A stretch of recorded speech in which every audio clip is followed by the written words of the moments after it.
Hello everyone, and welcome to March 17th, the Wednesday of the fourth week of Lent. I have shifted from my usual purple Lenten attire to green in honor of St. Patrick's Day. So for all of you who are celebrating today, I hope you enjoy a wonderful and fun St. Patrick's Day. So I thought we could start today with a prayer called St. Patrick's Breastplate, a prayer of protection, also known as the Deer's Cry. St. Patrick's hymn includes Old Irish lyrics and are traditionally attributed to St. Patrick during his ministry in Ireland in the 5th century. And what I'll pray now is one interpretation of those lyrics. So let us pray.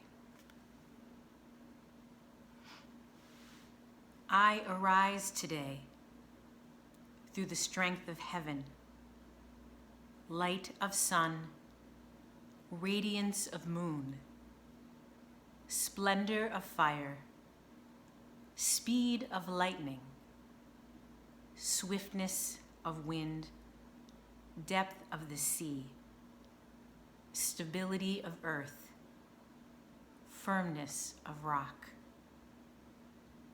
I arise today through God's strength to pilot me, God's eyes to look before me, God's wisdom to guide me, God's way to lie before me, God's shield to protect me. From all who shall wish me ill afar and anear, alone and in a multitude, against every cruel and merciless power that may oppose my body and soul. Christ with me, Christ before me, Christ behind me, Christ in me, Christ beneath me, Christ above me, Christ on my right, Christ on my left, Christ when I lie down, Christ when I sit down, Christ when I arise, Christ to shield me, Christ in the heart of everyone who thinks of me, Christ in the mouth of everyone who speaks of me. I arise today. What I love about these words is this sense of God enfolding us with love and protection, that Christ's presence is all around us at all times, never to leave us alone. And these words from this prayer connect me with one of the lines from the first reading today from the prophet Isaiah. In this reading, God is trying to assure the people of Israel that God is with them and will bring them home after the exile. And the people have suffered greatly during their time of exile and are fearful to trust the future. But God assures them, saying this: can a mother forget her infant, be without tenderness for the child of her womb? Even if she should forget, I will never forget you. The author of this part of the book of Isaiah uses the image of a mother, the intimate connection that a mother has with her baby, the baby in her womb, and then that child grows into an adult and always has that connection throughout life. It's difficult to find a stronger bond than that between a mother and her child. You see this in human beings as well as in the animal world.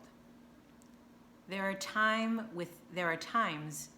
that among animals, that an animal will take on the care of an orphaned pup animal and care for them as her own. That maternal instinct is so strong and pervasive that it reaches out beyond one's own species. In this part of the book of Isaiah, the female imagery for God is very strong, trying to assure the people that God will nurture them, watch over them. And as a mother breastfeeds her child, keeps that child alive, God will keep them alive as well, will bring them home to a place that is good and whole. So as I was preparing this video, I found myself thinking of my nieces and nephew. One of my brothers has 3 kids, a set of twin girls, soon to be 16, and are totally out of control. And my nephew just turned 10. And all 3 are adopted. I often think of how hard it must have been for their birth mothers to make the choice to offer them to my brother and his wife through adoption. Even these 16 years later, I find myself praying for them and wondering how they are. And wonder whether or not the kids, once they get old enough, will want to get in touch with their birth mom. And I think about my sister-in-law and her own fierce maternal instinct, even though she didn't actually give birth to them. That desire to love and protect and defend them is so strong within her. So it's this image of a mother that Isaiah gives to us. And the reading says, even if a mother forgets, which is very hard to imagine, right? Although we know it happens at times, that there are moms who do harm to their children. We're shocked when we hear such a story because it just seems so unnatural that a mother cares for her child. But the reading says, even if a mother forgets, God will not. God as the ultimate mother of us all, who will never forget us.